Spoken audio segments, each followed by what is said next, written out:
Welcome to the Bear Talk, your go-to Chicago Bears podcast, where a father and son break down all things Bears, from Soldier Field to Sunday showdowns. I'm Josh. He's Dill. What's going on today, Dill? Doing good. Almost end of the week for us over here. Good episode planned this week. We got the 53-man roster, our reactions to it after seeing it. We also unfortunately got to address some Micah Parsons going over to, our enemies up there in Wisconsin. Since he's in the division now, we're going to have to face him 2 times a year. I think we're going to have to address it. And lastly, we are going to go over our Bears memories with a couple of memories that were shared with us by some of our viewers. But if you are new here, please make sure to hit that like, comment, and subscribe button. Turn on those bell notifications so every time, an episode is uploaded, you guys are notified.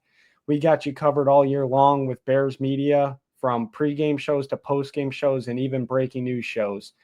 But let's just jump right into it. Why don't we just get the Band-Aid ripped off early in the show? Your thoughts on the Micah Parsons heading to the Packers? Reggie White. That's all I'm going to say. I have all the memories of Reggie White just dominating the Bears, and I feel like Reggie White all over again. I mean, did Poles pick up even the phone? Did he call Jerry Jones? I mean, he's got dementia, right? I mean, you got to think Ryan Poles picked up the phone and at least said, "Hey, what's this going to take?"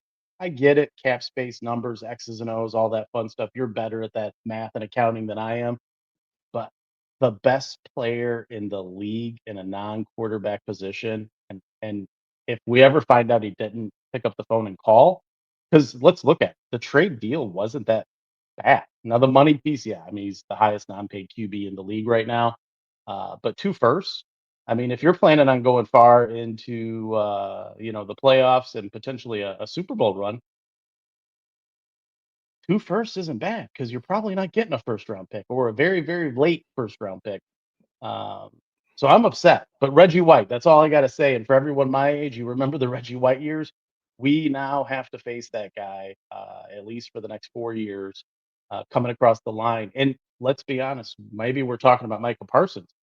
We didn't address the left tackle position. We're still playing footsies with Braxton Jones and Ramalama Ding Dong and who's going to be in there on left tackle. So we get a double whammy on this, with Parsons going to the Packers. So I'm a little upset today. Uh, Typical Bears fashion, right? We're the champions of the offseason, undefeated in the preseason. Regular season starts, and we're losing just like that out of the gate. And Matt LaFleur and the Packers pulled off a heck of a trade deal for them. But what's your thoughts? Yeah, I mean, you did mention Reggie White, and there is a funny statistic out there. There's only been two players in the NFL to record 12 or more sacks in their first 4 seasons. You want to take a guess at who those two players are? Let me guess, Micah Parsons and Reggie White. Yep, you got that correct. So, definitely, good on the Packers. As a Bears fan, I hate to see it because, we were going to play Micah Parsons in week 3 once this year, but now we have to play him twice. And like you said, that's for the next 4 years. And going against a player like that, of that caliber, it's going to be a challenge. And even more so to your point, how you were talking about, we're playing footsies with the left tackle. Yeah, Ben Johnson talked earlier this week in the press conference, and he said, it's still up for grabs. We're not naming a starter yet. And, the week 1 is about a week and a half away now. And that's not something you want to hear. I want it to be solidified so they can start building that chemistry. I'm tired of the going back and forth, and I get it. It is a close competition, but it's not a close competition in a good way. It's a close competition in a bad way. They're trying to figure out who can go in there and not give up the most amount of damage. And, Who's the best of the worst? Just call it how it is. yeah, I mean, it's not good, that's for sure. But as far as, seeing if the Bears could have been a possibility in this, yes, obviously Ryan Poles should call no matter what, even if you have the money or don't have the money. And I'm sure he did his due diligence, but I'm just going to be honest. The Bears, they did not have the cap space money for this. If any Bears fan thought this was going to happen, it was a little far fetched. Definitely, maybe some reconstruct of some other contracts on our team. It could have definitely been a possibility. But at the same time, the Packers now are paying two players on their team, being Jordan Love and Micah Parsons. Their contracts combined over 100 mil plus. So the Packers are putting all their chips in, and it's Super Bowl or bust. This is one of those moves where it is you're either pushing everything in and going for it, and if you don't get a Super Bowl out of it in these next couple of years, it's not going to be good for them long term wise. Short term wise, it's gonna be great. It's Micah Parsons. He's a star player. He's gonna make his impact felt immediately. This trade kind of reminds me a lot of back in 2018 when we traded for Khalil Mack, same time frame. The season was about a week away, and all of a sudden the Bears get Khalil Mack. And if you remember, it was the first 2 years it was beautiful, but at the same time we pushed in all our chips. Ryan Pace at the time thought Mitch Trubisky was the future. That's what those kind of moves signified. And as good of a quarterback as Jordan Love, he's obviously better than Mitch. Don't get me wrong. But at the same time, is Jordan Love that caliber of a player where you can for sure you can go win a Super Bowl because of him?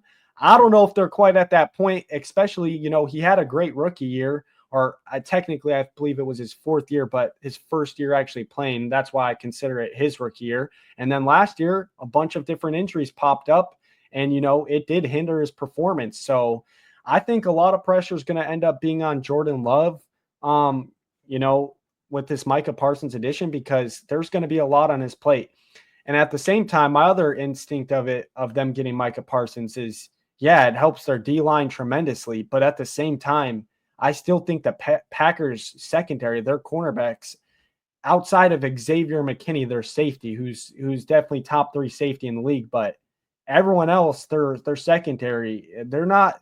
They, like we talked about earlier in a couple of our early episodes, the Packers were switching wide receivers over in the NFL to go try and play cornerback.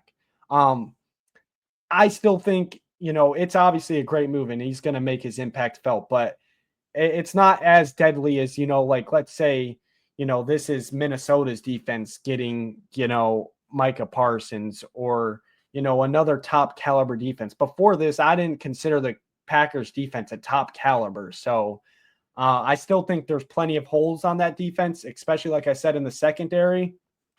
But it'll definitely be cool, and it'll be a good test for the Bears to see where they're at. The good news for the Bears on the offensive line side is we don't play them till week 14 and 16. So there's a lot of time to get that figured out.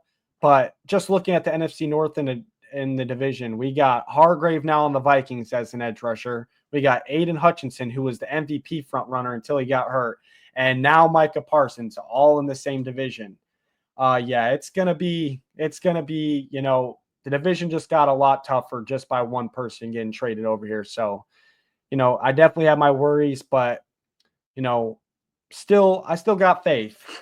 Here's what I'm gonna say. You answered my question from last week's episode when we talked about the extra playing time for Caleb in that Kansas City game. And I think it really was an audition for Ryan Poles and Ben Johnson. Remember, the offensive quarterback guru that we paid a handsome ransom for to get to our team to be that coach. For him to say, is Caleb the one or not? We don't want to repeat the Ryan Pace uh, debacle with, going all in, bringing in Khalil Mack when Trubisky turned out not to be the guy. And I think they said Caleb's not the guy. He's not ready. And we saw the press conference the other day with Ben Johnson where he's clearly frustrated at the pace that the team on the offensive side of the ball is moving along. And I think that really was an audition for Poles and Johnson to make that decision. And I think we saw from the draft that Johnson made a lot of the draft picks, especially going after Luther Burden and Colston Loveland, and really putting together that offense. So I have to believe that Johnson made the decision, or at least whispered in Poles' ear, hey, not the right time. Save those draft picks. We may need some first round draft picks in the next 2 years if I can't get Caleb to progress and mature as I need him to in this offense to win. You might want to disagree. I know you're a huge Caleb Williams fan. I'm a Caleb Williams fan, but again, I'm a lifelong Bears fan who's been through 73,000 quarterbacks, and I think there's more to it than first round picks and $188 million because creative accounting, as you know, is out there in the world. There's all the great teams who win somehow pay all these great players to be on their teams. They figure out ways to restructure contracts. They come up with some creative financing and make that work. And in this scenario here, I honestly believe it boils down to Caleb. They're not sure he's the generational talent that they drafted, and not to put our draft capital at risk in the near future so that Ben and Ryan Poles 4 years down the line, because remember, they're married on their contracts now for good reason, and they don't want to end up going next year or the year after going, what are we going to do? We're out of a job. So that's my take on it. You can take it however you want. Vegas obviously thinks the Parsons addition to the Packers is a big deal. They're now the division favorites to win it, and I'm scared. And we are only going to play them once. Now we got to play them twice. The good news is, if and we've heard out of the Lions camp, they're having a little trouble installing that offense with Jared Goff there. We potentially could go 4-0 in the first 4 games and not have to worry about the Micah Parsons deal till later in the season. And maybe that builds enough confidence, enough swagger to where we can overcome that. Maybe instead of sweeping the Packers this year, maybe we split it, between the home games with home field advantage. But that's my take on it. I'm a little upset. I was disappointed when I heard the news today, and hopefully I'm wrong, and hopefully this all pans out for us. Yeah, I'm starting to get a little sense, every episode we've been going on, I think we're on episode 5. Every episode as it keeps ticking along, you just start to sound more and more like the national media out there. Caleb isn't the guy. Let's relax. Win. You just hold on. You just addressed, Caleb, they're not ready because they think Caleb's not the guy. We just talked about the left tackle. Those are left tackles you only get in the first round that are starting caliber. We have a lot more needs. We're not in Super Bowl mode now. Yes, we're in a win now mode. Ben Johnson has said that, but we're not in Super Bowl all in or bust mode. This is the first year of a new system, both offensively and defensively. Brand new coaching staff. And on top of that, like I've already mentioned, the Bears didn't have the money for it. And like you said, you can move money around. The Micah Parsons just got named the highest non-paid quarterback in the league, not non-quarterback position. So I don't think it was even feasible unless the Bears wanted to go into, a cap where they're negative in cap, and that's going to haunt them down the years. Kind of, if you remember with Khalil Mack, once that didn't work out, when Ryan Poles got here, our cap was screwed. That's hence the reason we had to let go of Khalil Mack. Hence the reason Roquan Smith went to the Ravens.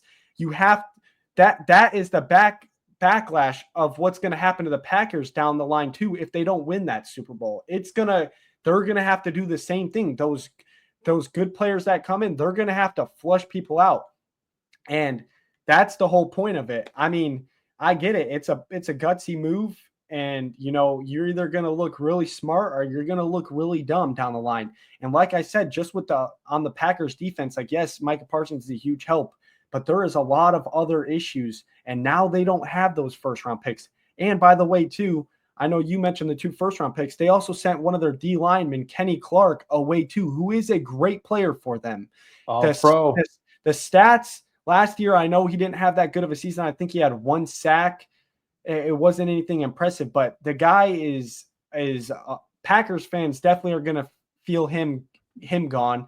And 2 first round picks, those do matter. And by the way, Packers draft history up until this year, they mostly draft defensive players in the first round. So those cornerbacks that they're going to need some players to get over there to play some cornerback in the next couple drafts, they're gone. You're not getting them. You're not getting elite top of the level out of college. I get it. I hear your side. I understand the frustration, especially with what we've seen from our D-line so far as Bears fans. Outside of Montez Sweat, our other edge rusher that we paid, Dio Dangbo a bunch of money. If we didn't do that, now we can maybe argue that if Ryan Poles didn't, pay Dio Dangbo X amount of money. But here's what I want to say to that. we should be great because we're playing Montez Sweat and he's getting top 9 DN money. So he should be performing what, maybe 1 or 2 sacks less than a Micah Parsons. I mean, No. if you think about it, you're paying him top 9 money. Where's the production? Where's the performance? I mean, Is that again? his first year he did. Last year he was dealing with a shin injury all season, playing through it. It's and by the way, too, with as much as we loved Eberflus, and he did, he was a good defensive coordinator, but pass rush wise, he wasn't. It was always rush forward, drop everyone back. Um, I think Montez Sweat, he's had a great camp. He's healthy again. I think we can't completely write him off. He's had one great season with us where every penny did matter. He came here and finished obviously there were 6 sacks with Washington, and then he came over halfway through the season and had 7 with the Bears, 13 sacks in the season. That's good. That's actually great. Last season was a little And bit then different. he got paid. Yeah, I mean, no, we had to reconstruct Montez Sweat that first year he was with us. He didn't get paid and then play bad. He got paid that same year because otherwise Montez would have held out and not even probably played that first year with the Bears, because that was the whole point. When you get these players that are on their last year contract, you have to pay them or they're going to do same thing with the Packers. If they just paid Micah Parsons for 1 year, he would have done the same thing. He would have sat out and said, "Give me my new deal." That's what you have to do when you're looking at those players. And I hear you. I think though, with Grady Jarrett, Andrew Billings, and then Gervon Dexter, obviously, who's had an amazing camp, we haven't got to see, my favorite, I think, free agent addition with, Grady Jarrett. I do think he's going to help a lot. And him and Dexter up in that D line, up the middle, it should free up, I think a lot of the sacks are going to come from that interior D line just because Montez is going to get those doubles. He's going to get the double teams, and it's going to be up to, the Dio Adangbo, the Andrew Billings, the Gervon Dexters, and the Grady Jarretts to, create that other pressure. I think And that's a great segue into the 53-man roster. I mean, yeah, I think we've talked enough about Micah Parsons. I hate Green Bay as it is, as all Bears fans do. We'll see you week 14, buddy. Just be ready to play. That's all I got to say. But let's jump right into the 53-man roster. Earlier this week on Tuesday, the Bears did have to finalize their 53-man roster, as did all the other NFL teams. So we'll kind of just go through each position group, kind of talk about it, give our thoughts on each position group, what we think of it as a whole. Maybe we can, grade them on a scale of A to F, where we think they're at. But starting with the quarterback room, I think this was pretty obvious. Nothing really shocking here. Caleb Williams, obviously QB1, Tyson Bagent, QB2, and then Case Keenum as QB3. I'll kind of let you give your thoughts first, what you think of the room, maybe give it a grade on a scale of, A to F, and go from there. I mean, the room's the room. I mean, obviously Caleb Williams, number 1 overall draft pick, so it's gotta be an A. If I judge him on the Buffalo game, it's an A plus. If I judge him on the Kansas City game, it's a B. So we'll see there. Tyson, I love Tyson. As far as having a backup quarterback, I love Tyson as an individual, and I love him as a player and all his accolades he has. So if I'm the coach of the team and the general manager of the team, I feel real confident in Tyson. I give Tyson an A, being there as our backup. And then Case is Case. He's there. So um, I hope it's year 2, right? Year 1 for Caleb. Lots of adversity he had to overcome. We know all the pre-talk before he got drafted and his concerns and his dad's concerns about the Bears. I don't want to rehash all that. And obviously a turbulent season through, three offensive coordinators and coaches getting fired. So hopefully with Ben Johnson, who he is, the offensive guru he is, Caleb is turned loose and opened up, and we get to see how that motor really runs. And I hope he's everything that we thought he would be. Yeah. I mean, just my thoughts on the room. Overall, I think it's a great room. Let's just rewind back a little bit. This is the difference of a head coach already. The difference between Matt Eberflus and Ben Johnson. Caleb Williams, Tyson Bagent, I agree with you. Nothing to say there. But let's not just wipe over the board with Case Keenum. Last year, the Bears did bring in Brett Rippon, a more veteran quarterback, to, He's back, by the way. He's on the practice squad. Brett Rippon is? Yeah. Okay, anyways, though, back on my point of this. Last year, Brett Rippon was here as well, and it was between Tyson and Caleb. Obviously, last year they chose to keep 2 quarterbacks instead of 3. And not saying, it would have been smart to get rid of Tyson. Definitely not after what we've seen. But in a rookie quarterback last year, you need a veteran quarterback there, that a rookie quarterback outside of practice can talk to this veteran quarterback, ask him questions. What am I doing wrong? What do you think I can do better? XYZ. This is the difference in coaching already getting shown just on the first position group right here. Ben Johnson made it a point to have Case Keenum here for Caleb.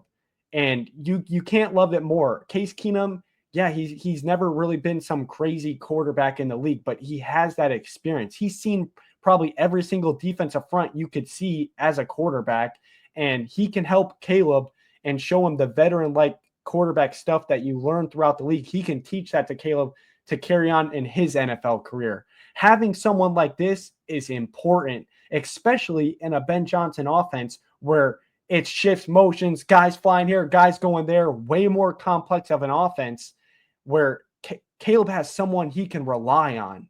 Instead, and no fault to Tyson, but Caleb and Tyson are both, last year, year two and year 1 quarterbacks, trying to figure out a brand new offensive scheme, and they have no one to rely on. Because guess what? The Bears are like, see ya, Brett Rippon, you're cut. Here comes Minnesota, picks him up. I bet you he showed J.J. McCarthy some things over there all last season while he was hurt. This is things you need. But overall, I love this room. Like you said, Caleb, obviously I'm a Caleb believer.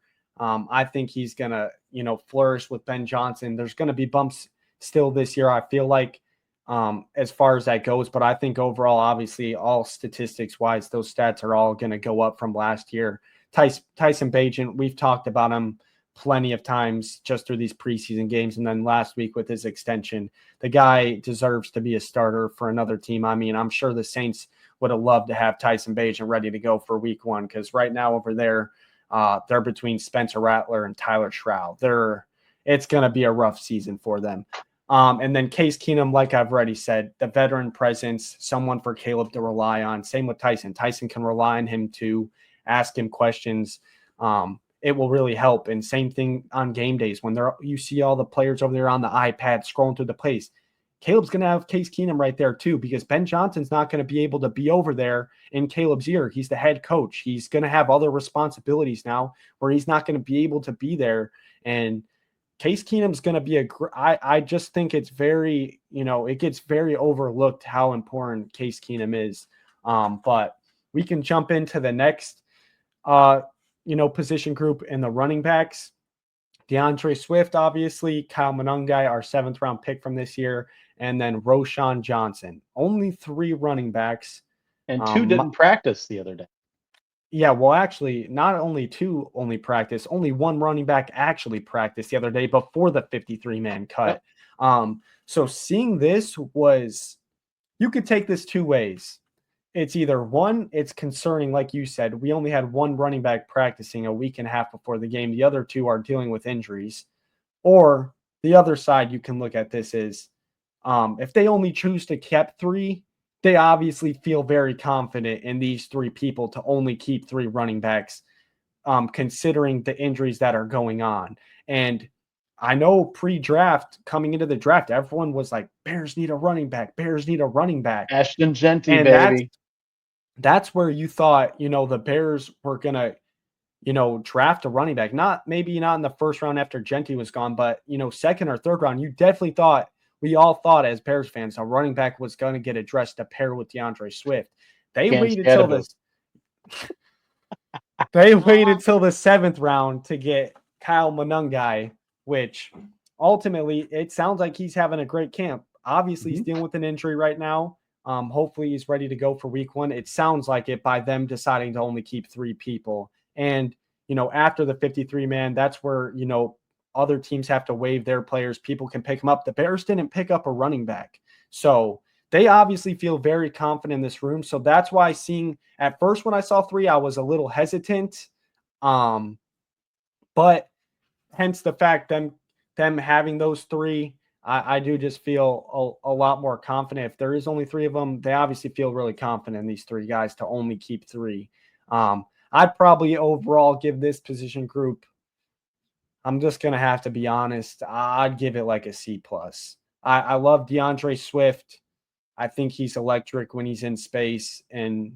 But as far as, punch mouth football, running the ball downhill, which we did see it in Kansas City a little bit, but even then it's not like he's plowing through for 3 yards. Like he's barely getting that 1 yard he needs to get that first down.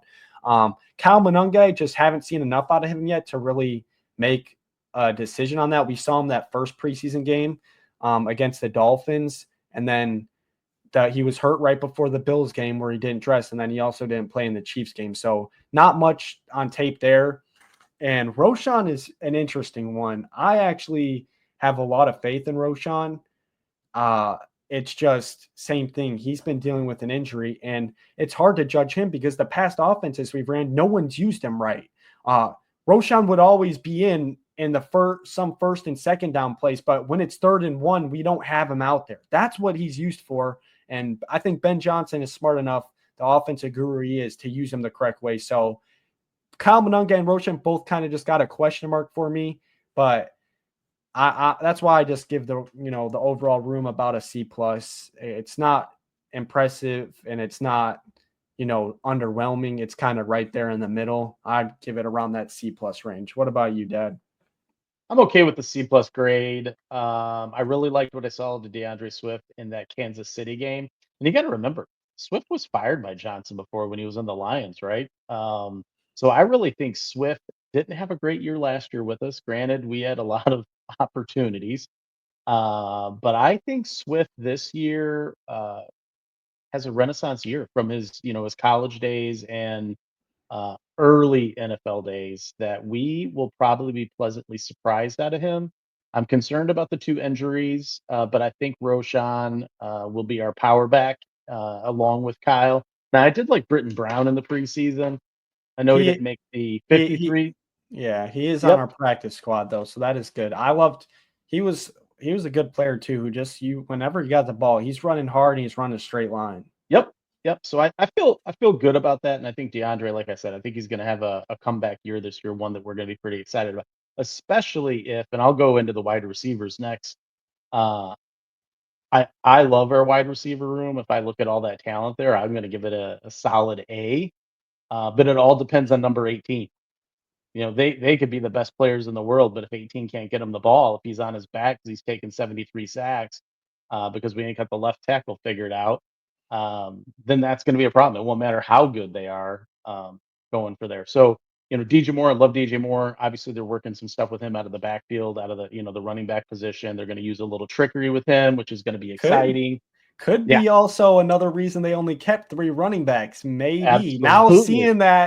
Now seeing that, and I like you're saying, we've heard out of training camp, he's been playing a lot of running back, getting a good amount of snaps back there. So, you know what? That actually is a very interesting point, and that might, be a tall telling sign of like why they only actually have 3 running backs, because DJ Moore is going to do a little bit of that too. Yep. And think about it. If you're an offensive guru, it's all about getting the best players on the field at the same time. So why not try to get DJ in the backfield? You got Rome out there, arguably going to be the wide receiver number 1. We've seen we've seen Zacchaeus and what he's done in the preseason. His speed and his ball handling has been amazing. Luther Burden, we know, his college career and what he did there, and we look forward, and especially being a top pick overall. And then, Jadea Walker, we spent a lot of time on him last week, so I won't spend it on it this week. But he had a phenomenal preseason. Now, the Devin Duvernay, I think we have to go back and look at because I believe they made No, some. he's what happened is he made the initial 53-man roster. Yep. They waived him, which means he had to clear waivers. Then today Friday, they picked him back up. He's back on the Got it. 53-man Okay. roster. I know they were doing some roster juggling, and he Yeah. got waived, and I didn't know if they picked him back up. But I mean, the wide receiver room's great, but it's only if number 18 can produce. I'll take it back to my early days of watching football with Tom Brady. Tom Brady, arguably the best quarterback of all time, right? I mean, look at his fingers filled with Super Bowl rings. He's not only done it on the Patriots, he did it on the Bucks, but he always had some of the wackiest wide receivers, and he made them better. I always look back to like Brandon LaFell when he paid for the Panthers and he got traded away to the Patriots or picked up by the Patriots, however it went down. But he was no all-star on the Panthers, and then all of a sudden he's with Tom Brady, and he's making catches, running for touchdowns. You think of some of the other wide receivers they have there. So it all boils down to 18. That room's an A plus if 18 does his job and the O line does their job, and we'll get to that when we get there. But that's my take on the wide receiver room. Yeah, I agree with you. I definitely agree. It's probably one of our stronger groups on our team. Just from a skill standpoint, these guys all have crazy yards after catch ability. Um, Obviously, too, I think it's good to mention about Jade Walker. I mean, that Kansas City game sealed his spot on this team. I mean, you couldn't let him get off this roster because as soon as you waived him, some team would have picked him up instantly. He was not making it back to our practice squad. So good for him. It's crazy. No shade for Tyler Scott, but Tyler Scott's been here 3 seasons, Yeah. and Jade Walker did more than he did in 3 preseason games. So And not to mention Tyler Scott muffed that punt or that kickoff. yeah, He the just opening, literally the first yeah. kick of the preseason. I Three mean, seasons with the Bears and in the NFL. And he was a number three, round three draft pick, wasn't he? If I'm not yeah, I mistaken. think third or fourth for sure. Yeah. So He definitely had his upside. I loved him coming out just because of his speed. The problem with him though is just it boiled down to him actually catching the ball. A lot yeah, of times you hear in training camp, he was just not catching easy passes that at an NFL level you should be catching. But overall, like you said, this group's amazing. I mean, like you said, Rome Odunze, I think this is his wide receiver one season where he's going to take that spot. And no shade to DJ Moore. DJ Moore's still a great player. I just think mhm, Rome Odunze has a lot of upside. But I'm not going to lie. I have a sneaky suspicion about Olamide Zaccheaus. I was doing some mock drafts today for our fantasy league coming up this weekend, and Olamide Zaccheaus is ranked 325th in a PPR league. I'll tell you right now because obviously I'm drafting with you, but the other people in our league won't see this before the draft. But I promise you, Olamide Zaccheaus will be on my fantasy football team. And I will beat you to that, just so you know. But he is not ranked no 320th after what we've been hearing and seeing, not only here in that training camp, but then seeing what he's been doing in those 2 games on a limited of 20 snaps. This guy, I'm telling you right now, I wouldn't be surprised if he's right up there with Roman yards. I'm not even going to lie. This guy is all of our wide receivers, their yard after catch ability outside of, I would say, probably Rome. Rome's more of your typical wide receiver, catch the ball. He's probably getting tackled right after. But DJ Moore, Olamide Zaccheaus, Luther Burden, these guys are all yards after catch ability. And I do think out of the wide receiver room, who has the most potential, like the highest ceiling, is Luther Burden. The guy is a playmaker with the ball in his hands. And I just think his ceiling is the highest. Not saying he's the best, but if he reaches that ceiling, I think he could be the star receiver in this group, which looking back on it, like we've already talked about, it's crazy that we got him in the second round. But overall, I agree with you. This room, I'd give it a solid A. I wouldn't go to quite A plus, but definitely they deserve an A. We'll hop right into the tight ends next. This room, I would probably give a solid B plus, A minus. I do think this is a good room as well for the Bears. I'm just really interested to see, obviously, this Cole Kmet and Colston Loveland duo. We did get to see it a lot that first game against the Bills. The second game against the Chiefs, I think Colston Loveland had one catch. I don't think Cole Kmet even had any targets. Durham Smythe is obviously just there in case of injuries and to back up. But I have a lot of upside on Loveland. I know Kmet has been your guy for some time. I know you're a huge Kmet believer. I love Cole Kmet too.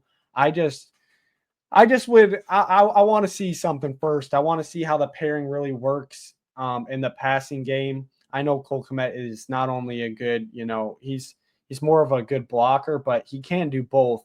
He reminds me kind of like what was that guy's name from the Vikings? Rudolph. What was his Mason, first not name? Mason Rudolph, No, not Mason. the Kyle Rudolph. quarterback, That's who Kyle it Rudolph. was. He reminds me of a Kyle Rudolph. He can get it done in the passing game, and he's really good in the pass blocking where he's in pass pro blocking. So it'll be interesting to see. I do think though. I think by the time the season over, it's a no-brainer. Colston Loveland's tight end 1. It's not even going to be close. But I would give this room like a B plus, A minus. Yeah, I think I go A minus. You already mentioned my love for Komet. I think Colston's going to be special this year, based off of what he did while he was at Michigan, and then obviously what we've seen in the Bills game and the one catch in the KC game. And I tell you, Don Johnson runs the 12-man personnel. You're going to see a lot of them on the field at the same time, and I think we use the tight ends the right way, we could really see some good production out of both of them. So I feel good with our tight ends, right? I don't have a question mark at tight end. I think we got 2 great tight ends, and then we got kind of the journeyman and Smythe. So we'll see how that goes, but I I feel real good. I have no question marks on the tight ends as long as the plays are called and 18 executes and gets him the ball. Yeah, I mean, I agree. I definitely do agree. I just, like I said, the thing you got to remember, he does run a lot of 12 personnel, and I do think obviously Cole Kmet is better than Brock Wright. They're pretty much tight end too that they ran in that 12 personnel where Brock Wright wouldn't catch a lot of balls. I think Cole Kmet has a lot more upside than Brock Wright. Um, but yeah, Colston Loveland, the guy's electric. I mean, I'll never forget, I was up in Nashville with my buddies during the draft. You were at home watching it, and I called you, and we're like, what in the world? Yeah, I take back every word I said about Colston Loveland and questioning why, if we were going to take tight end, why didn't we take Tyler Warren? Colston Loveland's going to be better than Tyler Warren. I'll tell you that right now. This guy is just like Zacchaeus. Him and Zacchaeus are like the MVPs of training camp by all the reports, just as far as being quarterback friendly. Not even the cool thing about Colston Loveland, it's not just with Caleb Williams. He has a good connection with all the quarterbacks. Case Keenum has talked about it. Tyson Bagent has talked about it. And I mean, when you have a veteran like Case Keenum praising a rookie tight end who, by the way, it's one of the hardest positions to learn as a rookie because you not only have to learn your routes and your timing, you also have to learn all the blocking because tight ends block on that offensive line. So to get that kind of praise from Case Keenum, it should mean a lot to Colston Loveland, and it should make us as Bears fans really happy. But we can jump into the O-line room, and this is where it gets dicey. I think 3 out of the 5 people are hits, and then there's kind of the 2 people which it's where it gets a little iffy. But the starting O-line, at least what I'm assuming, I know Ben Johnson did say earlier this week, I'm not going to name starters. So just our predictions, I'm sure you'll agree with me. It's going to be Braxton Jones at the left tackle, Joe Tooney at the guard, Drew Dahlman at the center, Jonah Jackson at the right guard, and Darnell Wright at the right tackle. This is where it gets a little dicey because I think that interior of Tooney, Dahlman, and Jackson, solid. Is Mhm. about as good as we've seen it in a long time. Yep. And the one concerning thing outside, obviously, Braxton Jones is the huge red flag. It's the biggest worrisome piece. But Darnell Wright, it just seems like he had that really good rookie year, and it's been slowly, not like it's a heavy decline, but it's kind of like a plateau where he's not really getting better and he's not getting any worse. And especially with Darnell Wright, I believe now he's going into his 3rd season. We need to see some progress this year out of Darnell Wright. And if we do, which I think it's likely, that's 4 good people on the O-line, and that's really comfortable. But as we've already talked about earlier in the show when we were talking about Micah Parsons, that left tackle position that's there to protect Caleb's blind side, by the way, I'd feel a little bit more comfortable if it was the right tackle because Caleb could at least see what's about to happen. The blind side, though, Caleb is not going to see what's happening before he just gets drilled in the back. Obviously, though, too, outside of the starters, Ozzie Trapillo, our second-round pick, made it. Ryan Bates, which good for him. Last year, he was really banged up injury-wise and kind of has been his whole career, but he's actually had a really good camp, and he is going to be our backup center. He's been healthy, which is a great sign for him. Theo Benedict, the Canadian Eagle, made it. Luke Newman, another rookie out of Michigan State, and Karan Amagaji, second-year player. Keeping 10 offensive linemen. I mean, I do think, the depth is good. Like as far as the backups go, I really do think, especially seeing Luke Newman play against Chris Jones. I mean, for the most part, he held up his part of that in that Chiefs preseason game. But that left tackle spot, there's not even a name that intrigues me anymore. I was really excited about Ozzie Trapillo. Like I really, really was. And I thought he was going to easily win this job. And now he's all the way back over to the right tackle side. And let me propose a question to you. Let's see this. Is there a chance where we see kind of like the Chiefs had to do last year because their left tackle got injured? Do we see a Joe Thuney get bounced out to the tackle and maybe Ozzie Trapillo or a Luke Newman slide into that left guard spot? Do we see that? I think it's definitely possible. I'm in agreement with you so far in the analysis on the O-line. I definitely can see that happening. We know that he did it with the Chiefs and they bounced him outside. And now with the division and the extra competition on the D end that we'll be going against, let's be honest. Ramalama Ding Dong ain't coming in. We saw what he did when he had to come in and play. And then Braxton, yeah, we got to do something. It's just like very underwhelming. And it's this the part that it For should the the left reason tackle, it's overwhelming.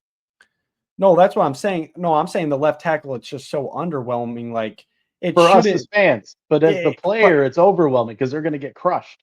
yeah. Well, and it shouldn't be underwhelming us Bears fans because this is probably, like we talked about, this is probably the best O-line that we've had in a while on paper. And it's just one spot that's kind of overshadowing how good the O-line really is because that one spot isn't figured out.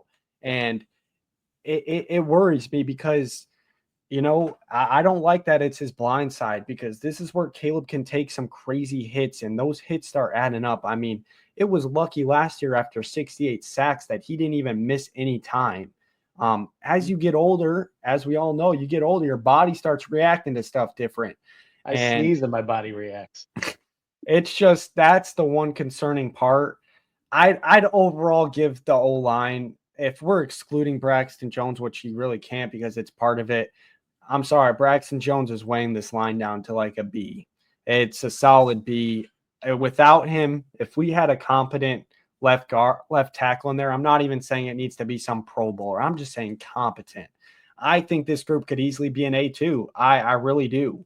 It's just that left tackle spot, it's one of the most important on the offense side of the ball. And this is another reason why I hence back to why we don't trade for Micah Parsons. This is something we're going to have to address next year. And it's a solid B for me. All I heard was the word next year. Spoken like a true Bears fan. It's always next year. We've been saying line next year for every year. Yeah, I mean, we can't really address it though this year. It's tackles you don't get in midseason trades. You don't get after cuts. Yes, you can add people, but you're not going to find a starter there. This is what we have to deal with, and someone's got to step up.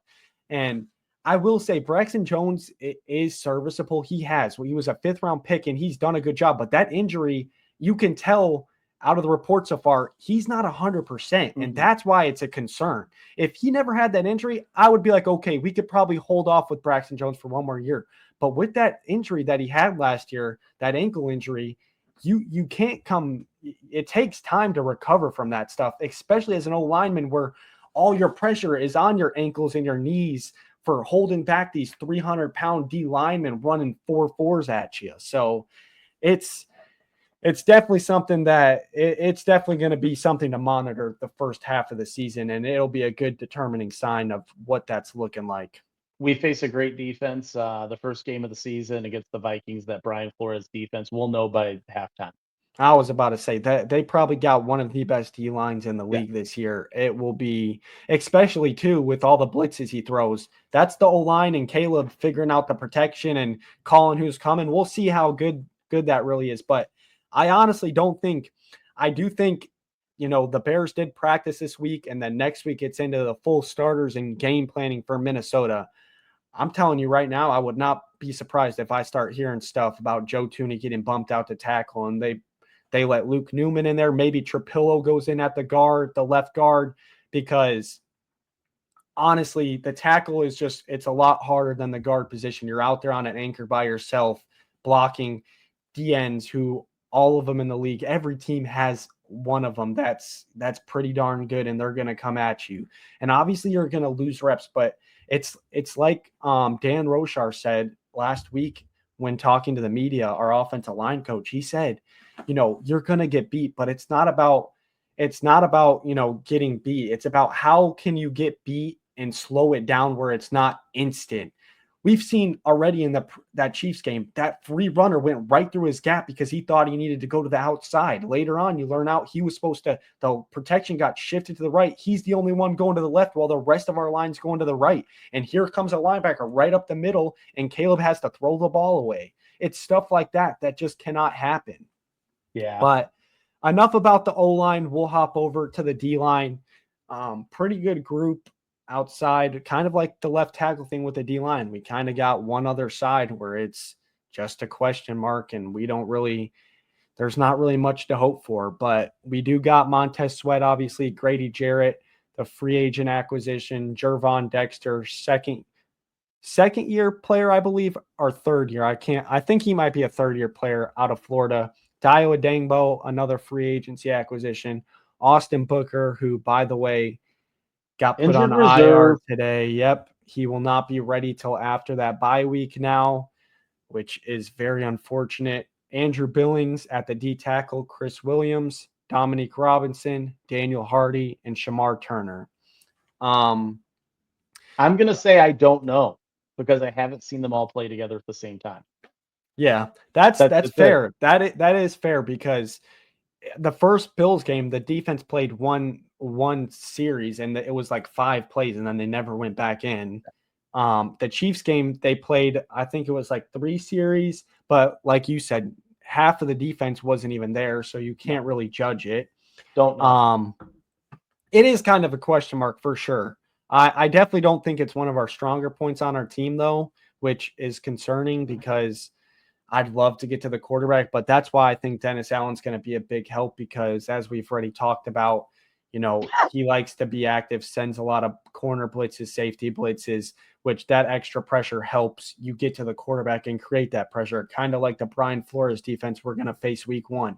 We're going to send blitzers in your face. We're going to have a lot of stuff to analyze before we come at you. You don't know if we're dropping people back, if they're all coming. So that will definitely help. I do, like I said, though, this interior of this D-line, just like our O-line, I love it. Grady Jarrett, Gervon Dexter, and Big Bill. I mean, how can you not be excited about guys like this? Grady Jarrett is a Pro Bowl player, going to go down in the Hall of Fame. I'm so electric to have him on our team. As the Bears fans call him, Dino Dex, having a monster training camp. They had a little injury scare last week where he had to get carted off. Good thing, though, he came back the next practice. But Gervon Dexter in this new scheme has been apparently lights out. So super excited to see his progress in an actual game. And the one that hurts the most is Austin Booker, kind of how you've talked about after that Bills game, his 3 or 4 sack game he had in a preseason.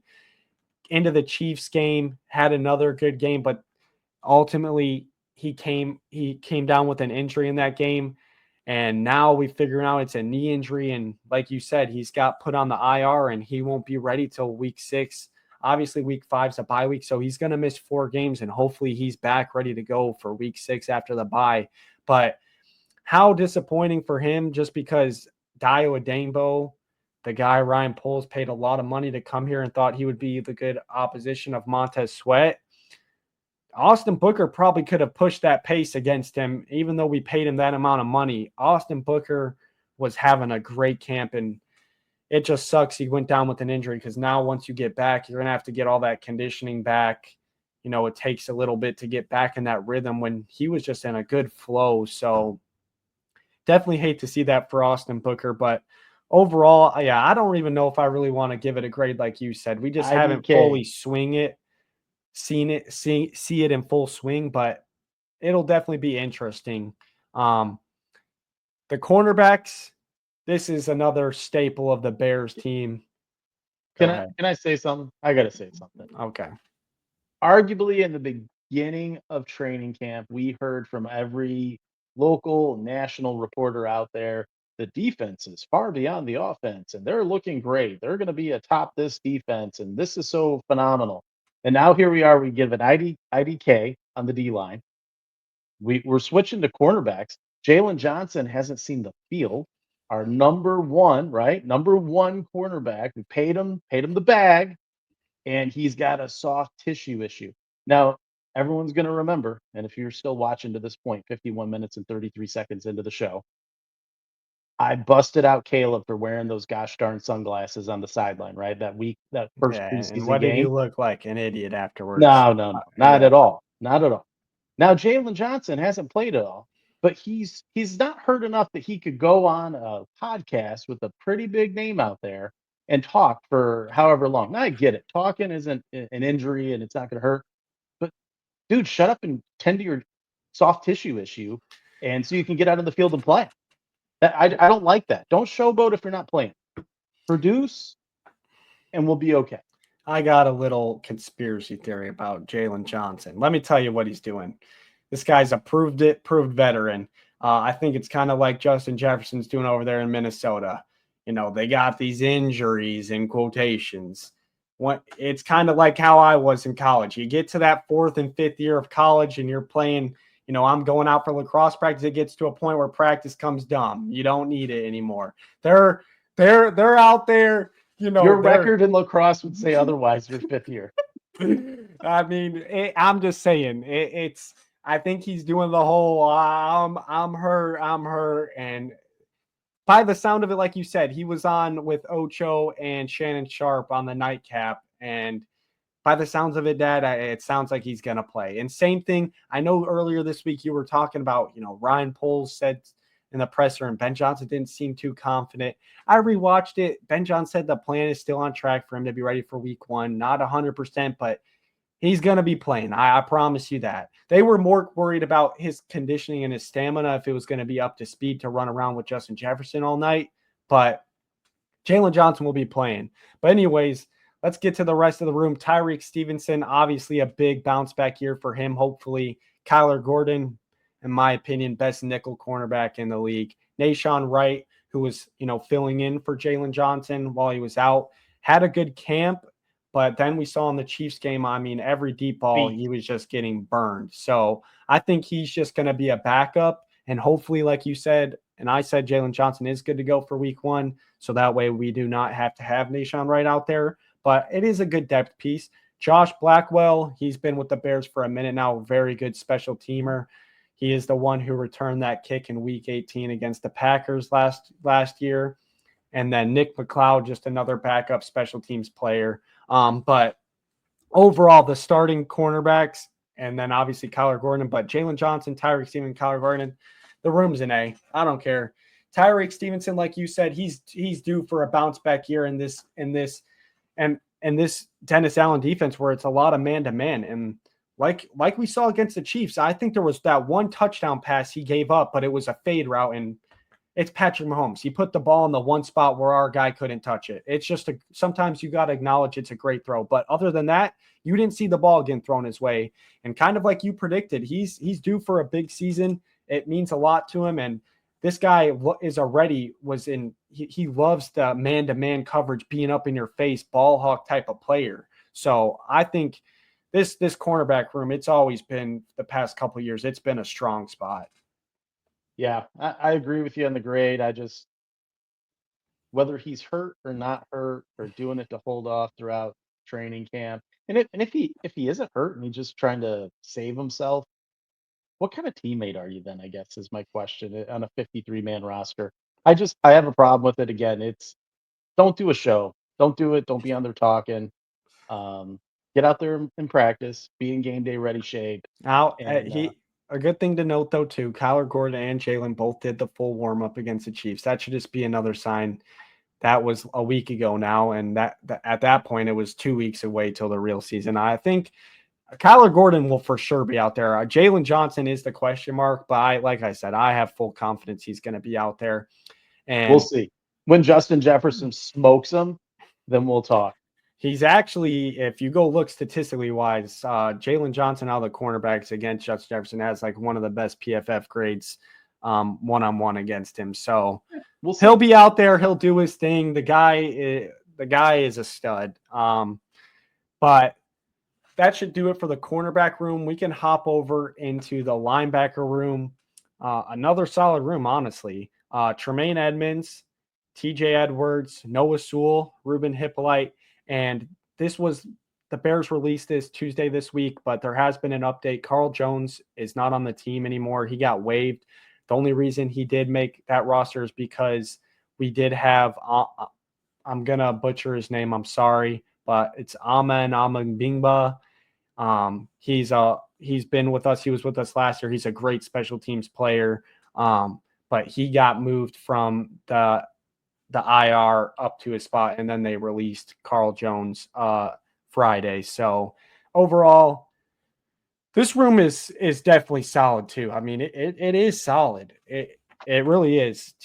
Tremaine Edmonds and TJ Edwards are, two good players, but if you want to, I know we've talked a lot about injuries. TJ Edwards did leave practice Tuesday this With a week trainer. and with a trainer, and the next day didn't come back, wasn't even seen out there by the media. So that's definitely something to look out for. However, the positive side of it is if he was going to be out for more than 4 weeks, they would have to put him on IR, and he is not on IR. So that is a good sign. Just now we need to know the severity of the injury, what the timeline's looking like. Is it just a couple bumps and bruises? I will say, luckily this week, I don't know if it's a luckily because I would like to see the Bears practicing, but they practice Thursday and then they're off Friday, Saturday, Sunday to go see their families before the full season kicks underway. But at the same time, as a fan, I'd love to see that, they're practicing, maybe give them the Saturday and Sunday off. But the Friday, I was like, really? You can't get one more practice in before, the full game week. But definitely a great room, solid B plus, I would say, when Tremaine and TJ are out there. And who knows? I mean, Noah Sewell, he's had some big moments in the preseason. So if TJ does go down, maybe Noah Sewell can have a chance to show what he can do. But definitely would feel more comfortable with TJ and Tremaine Edmonds out there for week 1. Yeah, I agree with you. I have no further education to add to that commentary. Just was scared when I see him going off the field with the trainer, thinking, "Here we go. Defense was ahead of the offense, and now it's falling apart on us." So, hey, we always win the preseason, right? Yeah. We'll head over into the safeties. Pretty another good room, honestly. Our secondary outside of that D line, they're all pretty good rooms. We got Kevin Byard, the vet, Jaquan Brisker, big bounce back year for him too. Hopefully he can stay healthy. But speaking of injuries, he also left practice as well. The good news with his is a lot of people, credit to some of the reporters out there, a lot of people were reporting that he got taken off by the cart, but there was some clarification on that. He was taken off on the cart, but that's because the Bears were practicing on fields 3 and 4 at House Hall, which are a really good far walk away. It wasn't anything related to knees, ankles, whatever. They don't really know what it was related to, but he wasn't on the training cart because, he couldn't walk or anything. It's just safety procedures, I'm sure, by the medical staff. My one hope is this was not a concussion head injury, because this is another guy that he's having a great camp. And if you're a Bears fan, you know Jaquan Brisker. He's out there every game doing his little celebration when the ball gets knocked down or it's an incomplete pass. He's the energy to this defense. He's like that little Energizer bunny. So definitely hope that injury isn't anything too serious. And then as the backups, we got Elijah Hicks, another good special teamer, and then Jonathan Owens, who we did get over from the Packers last year. And honestly, Jonathan Owens has been a good addition. Dude, he's been a great backup. There was times he had to play a healthy amount last year after the Jaquan Brisker thing, and he had several forced fumbles, fumble recoveries. I mean, I think Jonathan Owens is a really good player, especially as a backup. I don't mind it. Obviously, starter's a little bit different, but backing up where he has to come in and play if something happens, I'm full confident in him. I like this room, especially Elijah Hicks too. Like I said, good special teamer. Does his job. That's your job mostly when you are these backup positions. You better bring some value to the special teams. So this room, I'd give it an A too. I'm not going to lie. I probably an A minus, but this is a really good room. And we'll quickly go over the special teams room. Nothing surprising here. Got Cairo Santos, who, by the way, did hit that. What was that? A 57-yarder in preseason, I think, against the Bills. I want to say it was either the Bills or the Dolphins. I forget which one, but it was the Bills. He did drill, which is good because last year his season long was 53. And even those, it's like it's barely getting over that goalpost on the other side. But that 57-yarder was. You're failing to mention, too, that he drilled the goalpost against the Chiefs. Yeah, I mean, okay, we get it. I'm just saying the leg power. Take the good with the bad. Yeah, I agree. I'm just saying the leg power, though, does look like it's increased, whether, those leg workouts, whatever he's doing form wise. It definitely has improved because that 57-yarder he drilled, it looked like it could have been good from 60 plus. And that's something we've never seen from Cairo. His 50-yarders always barely trickle over that goalpost every time. And it's like a nervous wreck watching it. But then we got Torrey Taylor, our 4th-round pick from last year, the punter out of Iowa, and then the long snapper as well, Scott Daly. But overall, that's the 53-man roster.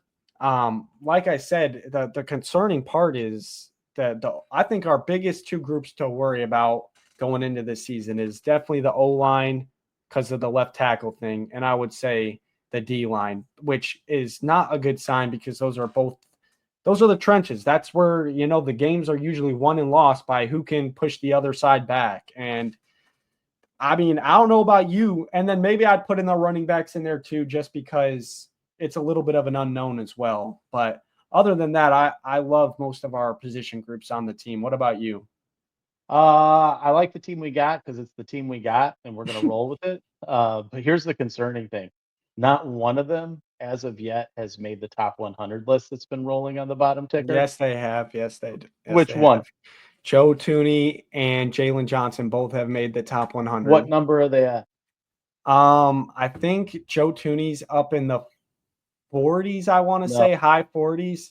Okay, Dad, I promise you, go look after that episode. I did. They're in it. One of them. There's 12 left. Hold on. Credit to Courtney Cronin. She did report they are on there because she made a tweet say, guess which two Bears made the top 100. Jalen Johnson and Joe Thuney are both in the top 100. As Joe Thuney should be obvious. He deserves it. He's a 4-time Pro Bowler, Hall of Famer. And Jalen Johnson's the same way, 2-time Pro Bowler. The guy definitely deserves it. We got 2. We definitely do need some more, but part of getting on that top 100 depends on your win-loss record. So you can't get a lot of players, when you're not doing bad. I've learned that through college. If your team's not doing well, only a guy or two gets to get put on the all-conference team. So it's how it rolls, but I think that'll wrap it up for the 53-man roster.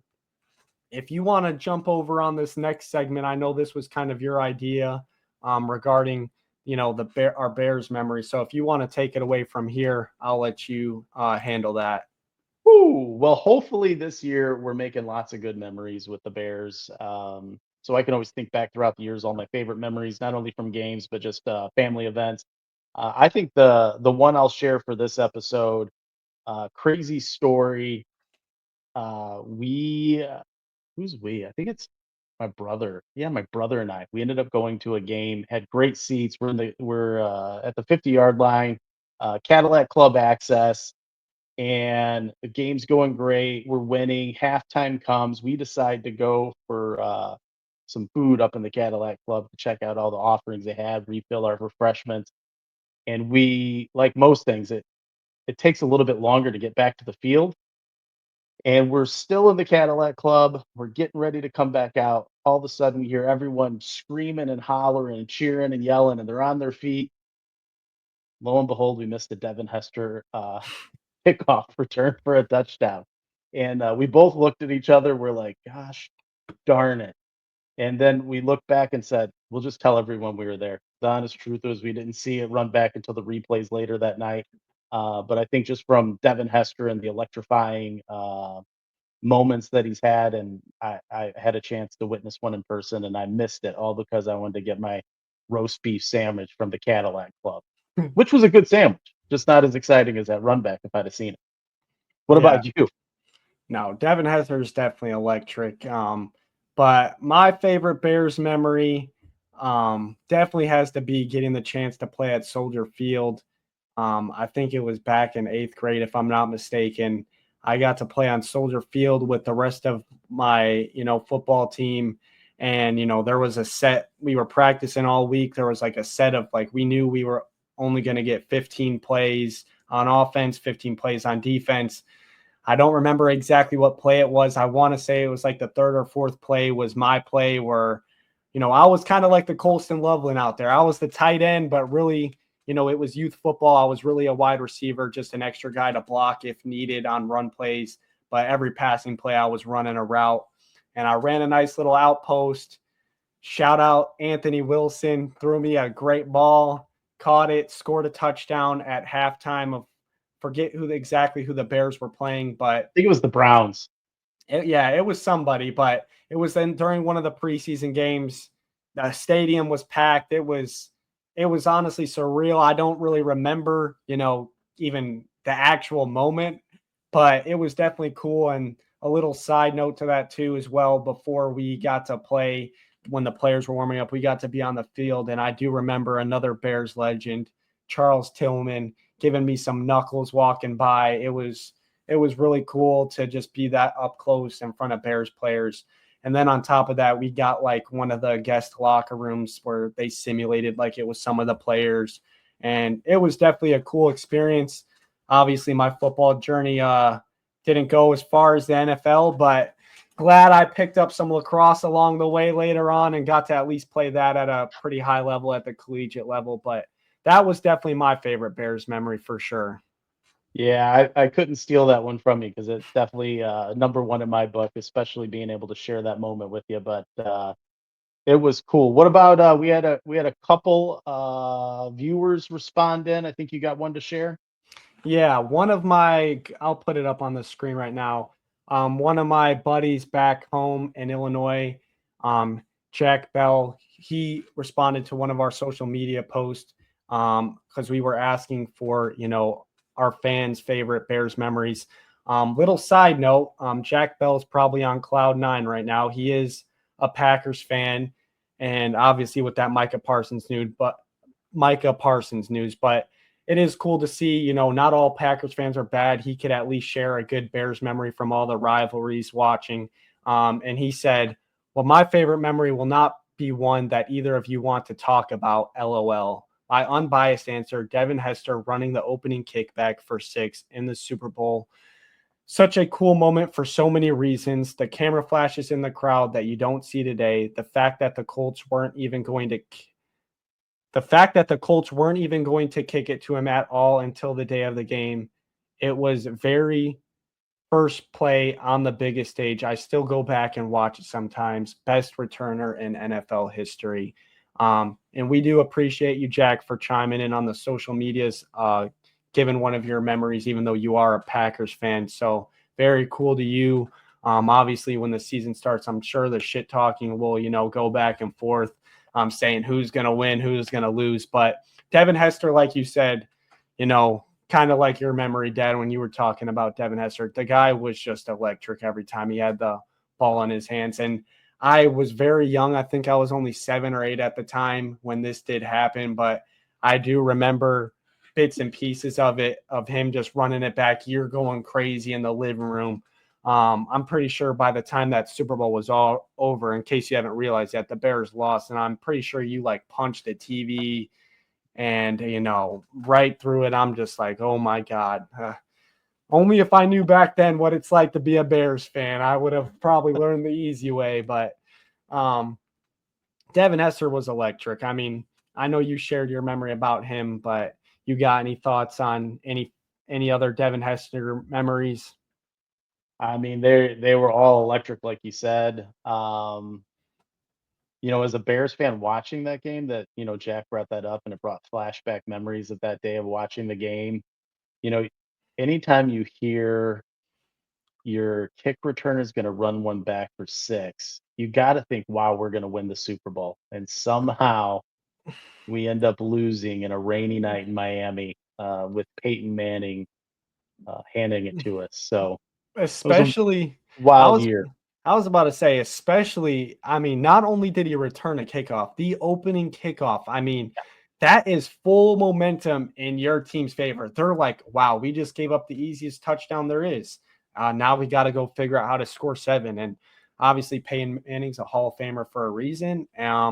But definitely cool. And I like how Jack said, too, about the camera flashes in the crowd, because it is true. Like, nowadays, you don't see that. Like, you'll see, bits and pieces, but if you do go watch that clip back, it's literally like you're getting Strobe Central. paparazzi'd. And Yeah. it's like, that's got to be such a cool feeling to be Devin Hester. I'm sure he didn't see all the flashes, but watching that back, that is a video you can just watch on repeat, and it never gets old. It's like you're watching it again for the first time. But that'll do it this week for the 53-man roster. And like we talked about, the Micah Parsons trade to the Packers. And then as we wrap that up there with, some Bears memories, you got anything you want to add before we get on out of here? Looking forward to next week and the first week of the regular season. Got some big plans to watch the game, so I'm excited about that. And then I would just say, if you've made it this far in the show, you got some memories you weren't able to share earlier in the week, keep dropping them in the messages. We'll be continuing to do this throughout the year, just to bring that personal touch to it of different favorite memories that you have throughout the year of whether it's the current game or previous games, maybe time with family and friends. Maybe it's your favorite tailgate, whatever it may be, or that one time you ran into a Bears player off the field. But be sure to share. We'll like talking about it. That's what makes sports great, is all the memories that they create, not only with family but friends, and ultimately this sharing these memories with you, Dill, doing the show is going to be a pretty wild ride for this year. Yeah, no, definitely. And just as preseason is now over and we're about to head into the regular season, just want to let our viewers know too, we will now be doing both a pregame show and a postgame show. So instead of getting one episode a week, you are going to get 2 episodes a week here on out as the regular season is underway. Pregame shows, we're just kind of talk about the matchup, our predictions, keys to the victory, key players to watch. And then post-game show is going to be more of, analysis of what happened in the game. Hopefully, we talk about what went right, not about a lot of what went wrong. But definitely excited that the season's finally here, just one more week, and we can finally, get ready to cheer, our Bears on as they go make their playoff run, hopefully. But that'll do it for this episode. If you've made it this far, please give us a like, comment, and subscribe. Also, our socials are down in the description. It'll take you to any of them where you can, comment on our post, stay engaged with us. But that'll do it. For now, though, as always, bear down.